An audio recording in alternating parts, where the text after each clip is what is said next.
بسم اللہ الرحمن الرحیم۔ بسم اللہ الرحمن الرحیم۔ السلام علیکم دوستو، جادوگروں سے موسیٰ علیہ السلام کا مقابلہ۔ فرعون نے حامان کی بات مان لی اور موسیٰ اور وزیروں کو بلا کر کہا، موسیٰ جادوگر ہے، ہمارا ملک ہم سے لے لینا چاہتا ہے اور چاہتا ہے کہ ہم کو ہمارے ملک سے نکال دے، تمہاری اس بارے میں کیا صلاح ہے؟ سب نے کہا، بڑے بڑے جادوگروں کو بلائیں، وہ موسیٰ سے مقابلہ کریں اور اپنے جادو سے موسیٰ کو ہرا دیں۔ فرعون نے حکم دیا کہ ملک کے جادوگر بلائیں۔ تھوڑی ہی دنوں میں بہت سے جادوگر فرعون کے دربار میں حاضر ہوئے اور پوچھا، اگر ہم جیت گئے تو ہمیں کیا ملے گا؟ فرعون نے کہا، تمہیں بہت کچھ انعام دیا جائے گا اور تم ہمارے خاص لوگوں میں سے ہو جاؤ گے۔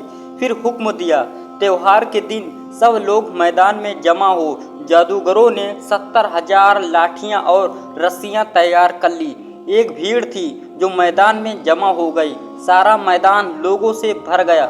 جادوگر اپنا جادوگری کا سامان لے کر مقابلے کے لیے تیار تھے۔ حضرت موسیٰ کے آنے کا انتظار تھا۔ اچانک حضرت موسیٰ اور حضرت ہارون تشریف لائے۔ پہلے تو حضرت موسیٰ نے جادوگروں کو نصیحت کی۔ جب جادوگروں نے حضرت موسیٰ کی تقریر سنی تو وہ بہت حیران ہوئے، اس لیے کہ ان کی باتیں اور ان کی صورت جادوگروں کی نہیں تھی۔ انہوں نے کہا، اے موسیٰ، اگر تم جیت گئے تو ہم تمہاری پیروی کریں گے، لیکن فرعون کے اقبال سے مجھے امید یہی ہے کہ ہم غالب اور کامیاب ہوں گے۔ جادوگروں نے اپنی جادو بھری رسیاں پھینکی جو دوڑتی دکھائی دے رہی تھی۔ لوگوں انہیں زندہ سمجھ کر ڈرنے لگے۔ پھر حضرت موسیٰ نے خدا کے حکم سے اپنی لاٹھی پھینکی۔ کیا دیکھتے ہیں کہ لاٹھی اژدہا بن گئی اور اس نے ساری جادو کی رسیاں نگل لی، یہاں تک کہ ان کا نام و نشان تک باقی نہ رہا۔ وہ ایسا گرجتا تھا کہ ڈر کے مارے لوگ کلیجہ پانی ہو رہا تھا۔ پتھر اینٹ جو سامنے آتا اسے چبا ڈالتا۔ منہ پھیلائے فرعون کی طرف بڑھا۔ فرعون اس کی ہیبت سے بھاگا۔ لوگ بھی ڈر کے مارے ادھر ادھر بھاگنے لگے۔ کتنے ہی دیر رودے اور کچلتے گئے، ایسا لگتا تھا جیسے قیامت کی گھڑی آ گئی ہو۔ پھر حضرت موسیٰ نے اژدہے پر ہاتھ ڈالا، پھر وہ لاٹھی کی لاٹھی۔ جادوگروں نے سمجھ لیا کہ حضرت موسیٰ جادوگر نہیں ہے بلکہ سچے ہیں۔ وہ فوراً سجدے میں گر پڑے اور پکار اٹھے، ہم موسیٰ کے رب پر ایمان لاتے ہیں۔ فرعون یہ دیکھ کر بہت غصے میں آیا اور کہا، تمہیں کیا ہو گیا ہے کہ میرے حکم اور اجازت کے بغیر ایمان لے آئے؟ اگر تم لوگ اس نئے دین کو نہیں چھوڑتے تو تم سب کا ایک ایک ہاتھ اور ایک ایک پاؤں کاٹ کر سولی پر چڑھا دوں گا۔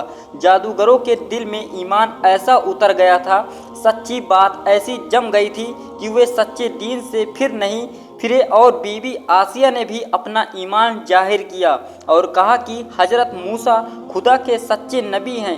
فوراً انہوں نے اس بے گناہ خاتون کو نہایت عذاب دے کر شہید کر دیا کہ بنی اسرائیل پر بھی اس کی سختی بڑھ گئی۔ انہوں نے حضرت موسیٰ سے کہا کہ آپ کے تشریف لانے سے پہلے ہمارے باپ دادا نے ہمیں اپنی نبوت کی خوشخبری دی تھی اور کہا تھا کہ اپنے نبی ہونے کے بعد آپ کو مصیبتوں سے نجات ملے گی، اسی لیے ہم تکلیفیں برداشت کرتے رہے اور آپ کی امید پر جیتے تھے، لیکن آپ کے تشریف لانے سے بھی ہمارا دکھ نہ مٹا بلکہ مصیبت اور تکلیف میں اور بڑھوتری ہوتی گئی، اور اس میں طاقت نہیں کہ سب کریں۔ اگر آپ کا حکم ہو تو اس ملک سے ہجرت کر جائیں۔ حضرت موسیٰ نے ان کو تسلی دیتے ہوئے کہا، وہ دن دور نہیں کہ تمہارے دشمن ہلاک ہوں گے اور خدا تم کو اس زمین کی مالک بنا دے گا۔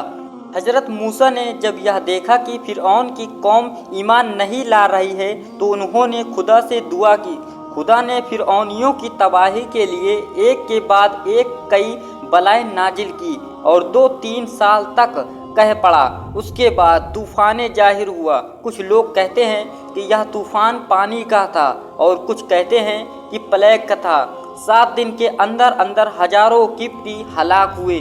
پھر 7 روز تک ٹڈیوں کا دل ان کی کھیتیوں اور باغوں پر ٹوٹ پڑا، جس سے ان کی کھیتیاں تباہ ہو گئی، میوے اور درخت کے پتے تک ختم ہو گئے اور ان کی زندگی دوبھر ہو گئی۔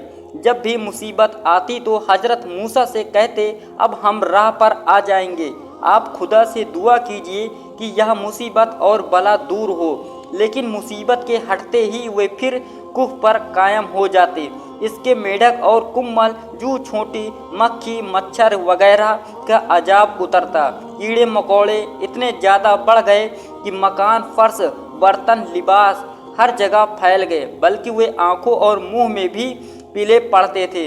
انہوں نے موسیٰ سے کہا اپنے پروردگار سے دعا کرو کہ اگر یہ عذاب ہم سے ٹل گیا تو ہم تم پر ایمان لائیں گے اور بنی اسرائیل کو بھی تمہارے ساتھ جانے دیں گے۔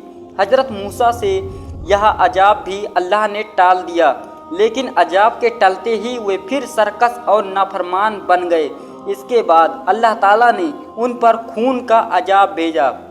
نیل ندی کا پانی ان کے لیے خون کر دیا، پینے کے لیے پانی نہ رہا، یہاں تک کہا جاتا ہے کہ ایک ہی پیالے کا پانی قبطیوں کے لیے خون ہو جاتا اور بنی اسرائیل کے آدمی کے لیے وہ صاف پانی ہی رہتا۔ ایک بار قبطیوں کی ایک عورت نے بنی اسرائیل کی ایک عورت سے کہا اے بہن، میں پیاس سے مری جا رہی ہوں، تو اپنے منہ میں پانی لے کر میرے منہ میں ڈال دے۔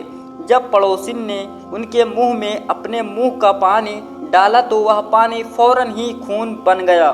ان تمام بلاؤں اور عذابوں کے باوجود کوئی ایمان نہ لایا اور بنی اسرائیل کو دکھ پہنچاتے رہے۔ تب اللہ تعالیٰ نے حضرت موسیٰ پر حکم اتارا کہ تم اپنی تمام قوم کو مصر سے باہر لے جاؤ۔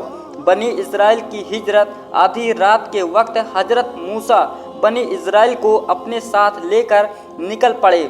جب صبح ہوئی تو معلوم ہوا کہ بنی اسرائیل کا کوئی آدمی اپنے گھر میں نہیں ہے۔ انہوں نے شور مچایا اور فرعون کو اس کی خبر دی۔ فرعون نے حکم دیا کہ فوج کے ساتھ بنی اسرائیل کا پیچھا کیا جائے۔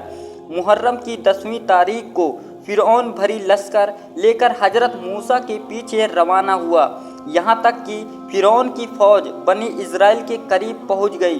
بنی اسرائیل بہت پریشان ہوئے۔ انہوں نے حضرت موسیٰ سے کہا اے اللہ کے نبی، دشمن آ پہنچے ہیں، اب تو ہم گرفتار ہو جائیں گے، اس لیے کہ پیچھے سے فرعون کی فوج آ رہی ہے اور آگے دریا ہے۔ حضرت موسیٰ نے فرمایا غم نہ کرو، اللہ نے مجھ سے مدد کا وعدہ کیا ہے اور اس کا وعدہ سچا ہے۔ اسی حال میں حضرت جبرائیل آئے اور حضرت موسیٰ سے کہا اے موسیٰ، اپنا عصا لاٹھی دریا پر مارو۔ عصا مارتے ہی دریا میں راستہ نکل آیا اور حضرت موسیٰ اور بنی اسرائیل کے لوگ دریا کے اندر سے ہوتے ہوئے آگے بڑھ گئے۔ فرعون ساحل پر پہنچا تو دریا کا یہ حال دیکھ کر ڈرا اور اسے بڑی فکر ہوئی، سوچا کہ مصر لوٹ جائیں اور موسیٰ کا پیچھا نہ کریں۔ جب حامان نے اس بارے میں صلاح دی تو اس نے کہا یہ ہمارے لیے ڈوب مرنے کی بات ہوگی کہ بنی اسرائیل تو اپنے جادو کے ذریعے دریا پار کر گئے ہیں اور ہم خالی ہاتھ مصر واپس لوٹ جائیں۔ ہمارے لیے یہ بھی شرم کی بات ہوگی کہ ہم موسیٰ پر ایمان لائیں۔ فرعون اس کے بہکاوے میں آ گیا اور گھوڑا دریا میں ڈال دیا۔ فرعون کے پیچھے اس کا لشکر بھی دریا میں اتر آیا تو خدا نے دریا کا پانی جو ادھر ادھر ٹھہر گیا تھا ملا دیا اور اس طرح فرعون اور اس کی فوج تباہ و برباد ہو کر رہ گئی۔ بنی اسرائیل نے جب اپنے دشمنوں کا یہ حال دیکھا تو خدا کا شکر ادا کیا اور ان کا ایمان حد درجہ بڑھ گیا۔ لیکن لوبھ بہت بری چیز ہے۔ بنی اسرائیل لوبھ میں پڑ گئے اور مردہ قبطیوں کے جسم پر سے لاکھوں کا زیور اور لباس اتارنا شروع کر دیا۔ حضرت موسیٰ نے بہت منع کیا لیکن وہ نہ مانے۔ اس کے بعد حضرت موسیٰ نے یوشع بن نون کو 24,000 آدمیوں کے ساتھ مصر بھیجا۔ انہوں نے وہاں پہنچ کر تمام باغ اور جائیداد پر قبضہ کر لیا اور ایک شخص کو وہاں کا حاکم مقرر کیا۔ حضرت موسیٰ کو کتاب ملی۔ بنی اسرائیل نے کئی بار حضرت موسیٰ سے کہا ہمارے لیے ایک الگ باقاعدہ شریعت چاہیے جس کے مطابق ہم عمل کریں اور خدا کی خوشی ہم کو حاصل ہو۔